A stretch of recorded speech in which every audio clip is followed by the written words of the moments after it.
কামল যদি এক পাল্লা রাখা হয় তাহলে আমার আবু বকরের নেকের পাল্লাটাই ভারী হয়ে যাবে। সুবহানাল্লাহ। সোনার বন্ধুগণ আমার, আল্লাহর পয়গম্বরকে আম্মা জান হযরত আয়েশা সিদ্দিকা রাদিয়াল্লাহু তাআলা আনহা বললেন, ওগো পয়গম্বর। পয়গম্বর ডাক দেয়া বললেন, ও আমার আয়েশা, আজকে তুমি আমার কাছে যা চাইবা আমি তাই তোমারে দিয়া ধন্য করে দিব। আম্মা জান আয়েশা বললেন, ইয়া রাসূলুল্লাহ, ইয়া হাবিবাল্লাহ, নবী গো, সত্যি কি আপনি আমারে দিবেন? বলে হ্যাঁ। বলে নবী গো, এখন যদি না চাই অন্য কোনো সময় যদি চেয়ে নেই তখন কি দিবেন? বলে হ্যাঁ। ও দুনিয়ার মুসলমান, আজকে যদি আমার ঘরের বিবিকে বলা হয়, বিবি রে তুমি আমার কাছে যা চাও আমি তোমারে তাই দিয়া খুশি করে দেব, ধন্য করে দিব। বলবো স্বামী গো দিবেন যেহেতু দেন। বলে গোপালপুর শহরে যে বাসাটা করছেন ওই বাসাটা আমার নামে লেখা দেন। মুসলমান ভাইরা রে আমার, কিন্তু নবীজির বিবি আম্মা জান আয়েশা সিদ্দিকা রাদিয়াল্লাহু তাআলা আনহা এমনটা বলেন নাই, এমন কথা বলেন নাই। বললেন, নবী গো, আমি যদি অন্য কোনো সময় আপনার থেকে চেয়ে নেই তখন কি আপনি দিবেন? আল্লাহর পয়গম্বর বিশ্ব নবী বললেন, তুমি যখন আমার থেকে চেয়ে নিবে আমি তখনই তোমাকে দিয়ে ধন্য করে দেব। সুবহানাল্লাহ। মুসলমান ভাইরা রে আমার, হযরত আম্মা জান আয়েশা সিদ্দিকা রাদিয়াল্লাহু তাআলা আনহা চলে গেলেন বাবার বাড়িতে। বাবাকে গিয়ে ডাকদা বললেন, হযরত আবু বকর সিদ্দিকের বাড়িতে চলে গেলেন।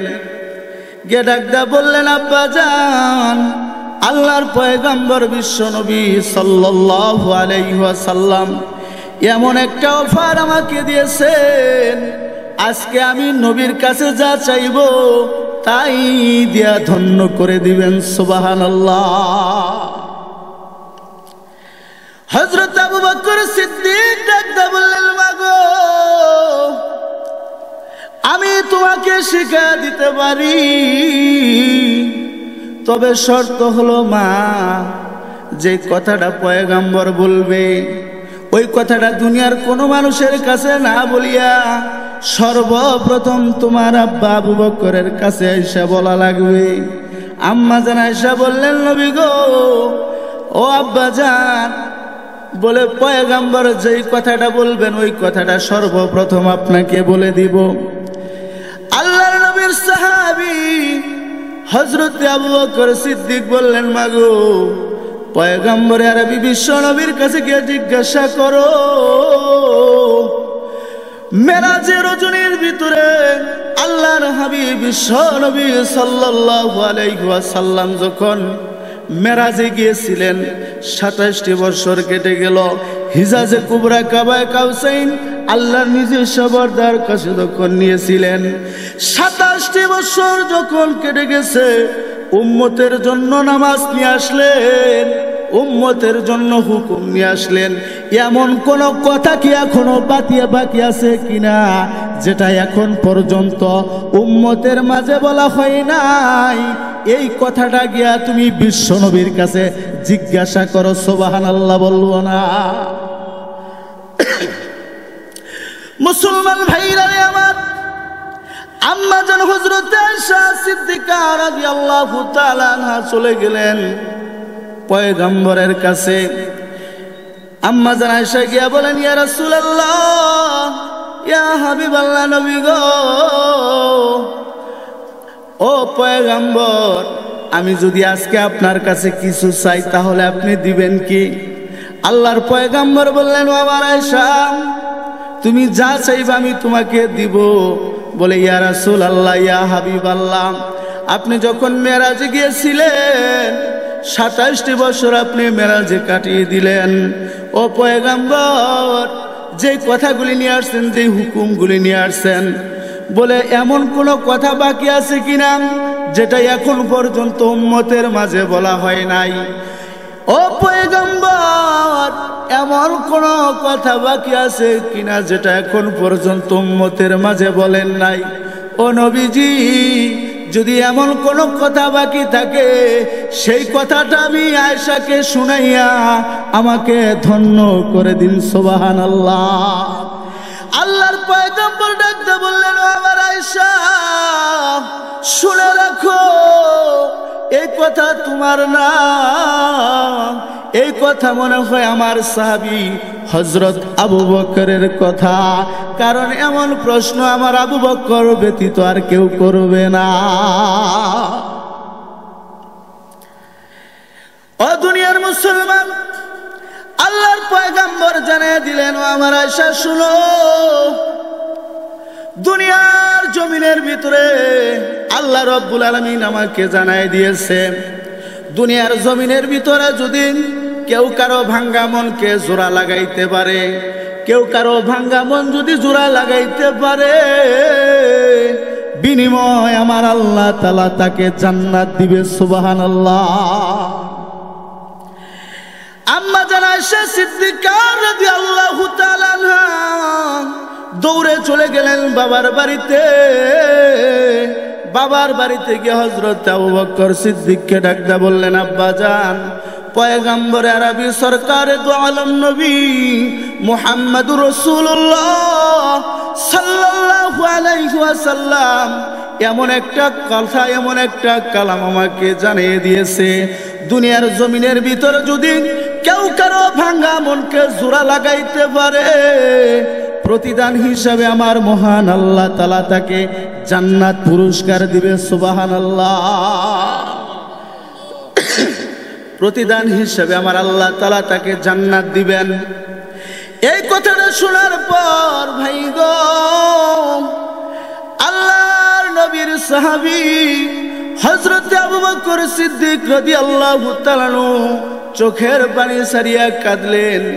আম্মা জান আয়েশা ডেকে বলেন, বাবা, আমি কি আপনারে কোনো কথার দ্বারা কষ্ট দিলাম কিনা বাবা? আল্লাহর নবীর সাহাবী হযরত আবু বকর সিদ্দিক ডাকদা বলে, মাগো, তুমি আমারে কষ্ট দাও নাই, তবে কথা হলো পয়গম্বর এমন একটা বাণী, এমন একটা কালাম তোমাকে শুনাইয়া দিছে, দুনিয়ার জমিনের ভিতরে যদি কেউ কারো ভাঙ্গা মন জোড়া লাগাইতে পারে, প্রতিদান হিসাবে আমার মহান আল্লাহ তাআলা তাকে জান্নাত পুরস্কার দিবে। জানি না মাগো, আমি আবু বকরের ব্যবহারের দ্বারা, আমার আচরণের দ্বারা কার জানে আস্তমল ভেঙে গেছে আমার জানা নাই, সেই ভয় করতেছি যদি আমি আবু বকরের ব্যবহারের দ্বারা কারো আস্তমল ভেঙে যায়, না জানি আমি আবু বকরের কি গতি হবে। আম্মা জান হযরত আয়েশা সিদ্দিকা রাদিয়াল্লাহু তাআলা বলেন, আব্বা জান, মক্কা শহরের ভিতরে আপনি বড় ধনাঢ্য ব্যবসায়ী ছিলেন বাবা, বলে মানুষের উপকার করেছেন, বলে নিজে না খাইয়া মানুষেরকে খাওয়াইছেন, মানুষদেরকে উপকার করছেন বাবা, কারো কোনোদিন কারো মনে কষ্ট দেন নাই।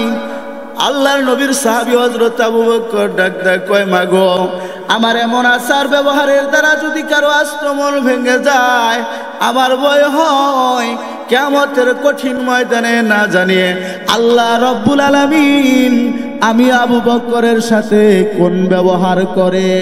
মুসলমান ভাইরা রে আমার, আজকে সমাজের দিকে লক্ষ্য করে দেখেন, ও গোপালপুরের সৈনিকরা শুনে রাখেন, বলে না জানি আমার আপনার দ্বারা এমন ব্যবহার হয়েছে, আমার আপনার আচরণের দ্বারা এমন ব্যবহার হয়েছে, মানুষের আস্তমন যদি ভেঙে যায়, কিয়ামতের ময়দানে মুসিবতের দিন আল্লাহ রাব্বুল আলামিন আমার আপনার সাথে কোন ব্যবহার করেন। মুসলমান ভাইরা আমার, ও দুনিয়ার মুসলমান, আল্লাহর পয়গম্বরের সাহাবী কান্নাকাটি করেন, ও দুনিয়ার মুসলমান, তাহলে আমার আপনার ব্যবহার, আচার ব্যবহারের দ্বারা কেউ যেন কোনোদিন কষ্ট না পায়, আমার আপনার ব্যবহারের দ্বারা যেন কারো আস্ত মন ভেঙে না যায়, সেই দিকে খেয়াল রাখা লাগবে। জোরে কোন কথা ঠিক কিনা? কষ্ট হইতেছে? মুসলমান ভাইরা রে আমার, যার ভিতরে দিনের ইসলাম আছে, আল্লাহ নবীর সুন্নাত আছে, ওই লোকটা কোনোদিন পথভ্রষ্ট হবে না ভাই গো, ওই লোকটা কোনোদিন পথভ্রষ্ট হবে না। আল্লাহর নবী বিশ্ব নবী রহমাতুল লিল আলামিন নবীজি যখন মক্কা থেকে সারিয়া যখন মক্কা থেকে যখন নবী আমার মদিনাতে গেলেন, মদিনাতে যাওয়ার পর আল্লাহর হাবিব বিশ্ব নবী সাল্লাল্লাহু আলাইহি ওয়াসাল্লাম সাহাবায়ে কেরামদের মাঝে নবী আমার তালিম দেয়। ইসলামের তালিমগুলি আমার নবী দিতেছেন, কালেমার তালিম দিতেছেন নবী আমার নবী সুন্নতের তালিম সাহাবায়ে কেরামদের মাঝে দিতেছেন। ও দুনিয়ার মুসলমান, ওই মদিনার ভিতরে একজন ইহুদি, যিনি আল্লাহর হাবিব বিশ্ব নবী রহমাতুল লিল আলামিন নবীকে ভালোবাসতো না, আমার নবীর কথা তিনি শুনতো না। ওই ইহুদি যখন আমার নবীর পাশ দিয়া যাইতো, ওই সময় কানের ভিতরে আঙ্গুল ঠেইলা আঙ্গুল দিয়া তারপরে নবীর কাছ থেকে তিনি বিদায় হয়ে যাইতো। একদিন দুই দিন মুসলমান ভাই গো, কিতাবের ভিতরে আসছে ওই ইহুদি একদিন তার বিবিকে পিটাইয়া তারপরে ঘর থেকে বের হয়েছে, বিবিকে পিটাইয়া ঘর থেকে বের হয়েছে। মুসলমান ভাইরা, এরকম চরিত্রের পুরুষ আমাদের সমাজ আছে কিনা? বউ পিটায়। ও মুসলমান ভাইরা, ইহুদি সকালবেলা বিবিরে পিটাইয়া ঘর থেকে বের হয়েছে, বিবিরে রাখবে না, বিবিকে তালাক দিয়ে দিবে, এমন সিদ্ধান্ত তিনি নিয়েছেন। এই বিবি নিয়ে আর ঘর সংসার করব না, তালাক দিয়ে দিব। ঠিক আছে, বাজারে চলে গেছে। আমগর দেশে কিছু মানুষ আছে, মেজাজ গরম হইলে চাষটলে যায় কিনা বাজান, বিড়ি খায়, সিগারেট খায়, খায়নি না। এবার ইহুদি যখন আল্লাহর হাবিব বিশ্ব নবী রহমাতুল লিল আলামিন নবীজির পাশ দিয়া যখন যাচ্ছে, এমন সময় ওই ইহুদি কানের ভিতরে আঙ্গুল দিয়া নবীজির কাছ থেকে চলে যায়। ও মুসলমান ভাই, এমন সময় যাওয়ার সময় ওই ইহুদির পায়ের ভিতরে একটা কাঁটা বিদ্ধ হয়ে গেল। একটা কাঁটা পায়ের ভিতরে বিদ্ধ হয়ে যাওয়ার পর ও মুসলমান ভাই জবাব দিবেন, হাত কি কানে থাকবে না, পায়ের কাছে চলে যাবে? বন্ধুগণ আমার, হাত যখন কানের কাছ থেকে পায়ের কাছে চলে গেল, এমন সময় আল্লাহর পয়গম্বর সরকারে দো আলম নবী মুহাম্মদুর রাসূলুল্লাহ সাল্লাল্লাহু আলাইহি ওয়াসাল্লাম সাহাবায়ে কেরামদের মাঝে নবী আমার বর্ণনা করতেছেন, ও আমার সাহাবায়ে কেরাম, কেউ যদি স্বামী স্ত্রীতে মিল চাও, সে যেন এক প্লেটে বৈশা খানা খাও। সুবহানাল্লাহ বলবো না? আল্লাহর পয়গম্বর বলেন, ও আমার সাহাবায়ে কেরাম, কেউ যদি স্বামী স্ত্রীতে মিল চাও, এক প্লেটে বৈশা খানা খাও। এক প্লেটে বৈশা স্বামী স্ত্রী খাওয়া, এটা হলো রাসূলুল্লাহর সুন্নত। ও দুনিয়ার মুসলমান, ইহুদি চিন্তা করতে লাগলো, হায় হায়, এটা তো আমার ওয়াজ। চাইছিলাম বিবিরে তালাক দিব, যে লোকটারে আমি ভালোবাসি না, যে লোকটারে আমি দেখতে পারি না, যার কথাই আমি শুনতে পারি না, আজকে সেই ব্যক্তির একটা কথা যখন আমার কানে চলে আসলো, তাহলে কথার উপরে আমি আমল করে দেখব, দেখি কতটুকু সত্যতা প্রমাণ হয়। ও মুসলমান ভাইরা আমার, এবার ইহুদি যখন বাজারে চলে গেল, বাজারে গিয়া বড় একটা প্লেট কিনলেন। বড় একটা প্লেট কিনিয়া তিনি যখন ঘরে আসলেন, আর মনে মনে ভাবলেন, এক সপ্তাহ পরেই না হয় বিবিরে তালাক দিব। কি বলে?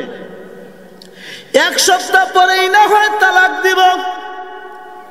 দেখি, যেহেতু এমন একজন ব্যক্তি যার কথাই আমি শুনি না, যাকে আমার পছন্দ হয় না, যাকে আমার ভালো লাগে না, আজকে ওই ব্যক্তির একটা কথা যেহেতু আমার কানে চলে আসলো, ওই ব্যক্তির কথার উপরে আমি আমল করব, দেখি কতটুকু ফায়দা পাওয়া যায়।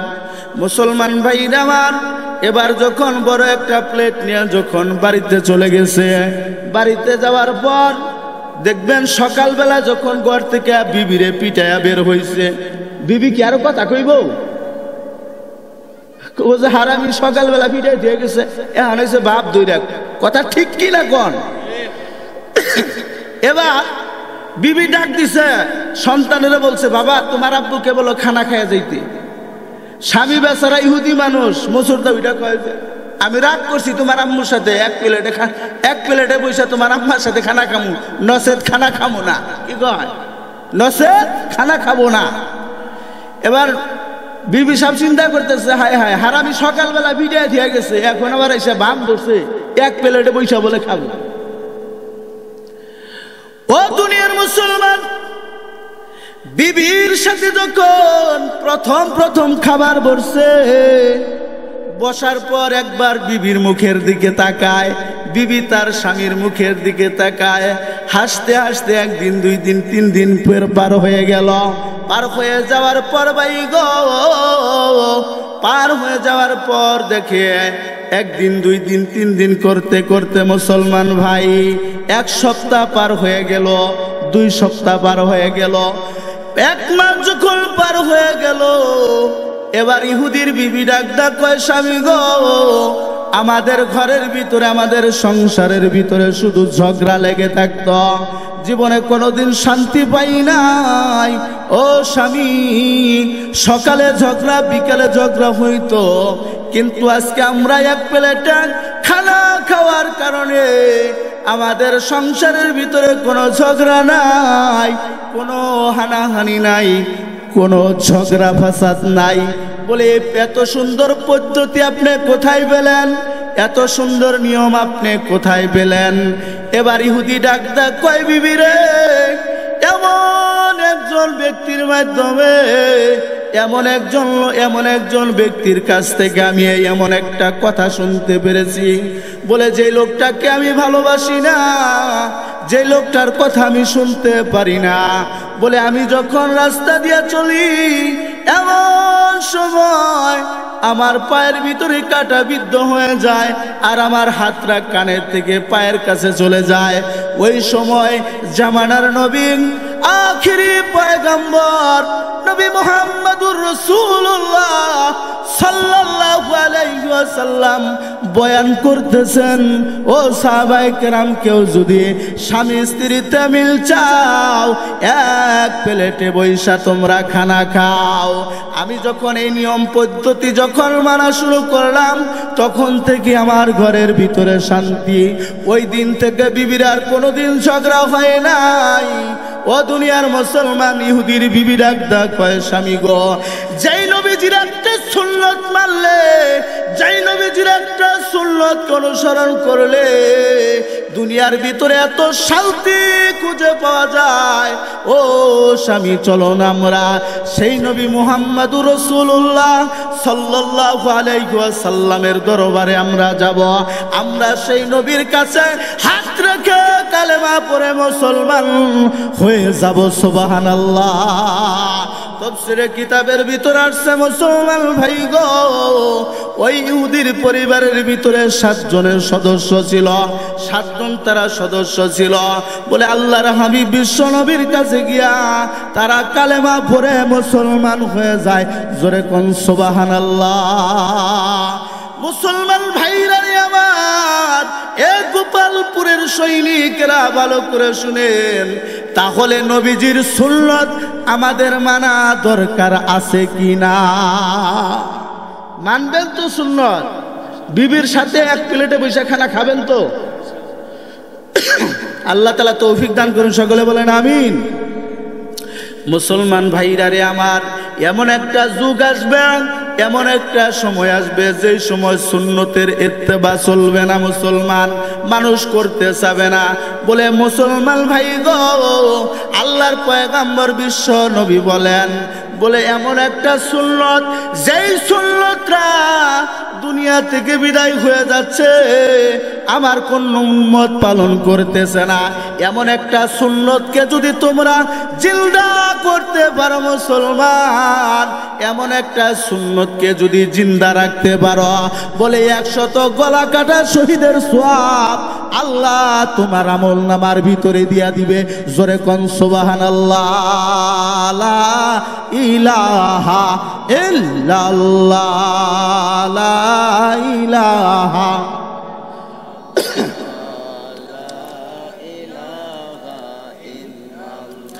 জোরে লা ইলাহা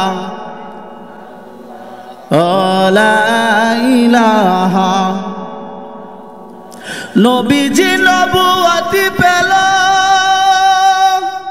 আবু জেহেল বাধা দিল, তাই তো নবী সারা জীবন কইরাছে কষ্ট খানি।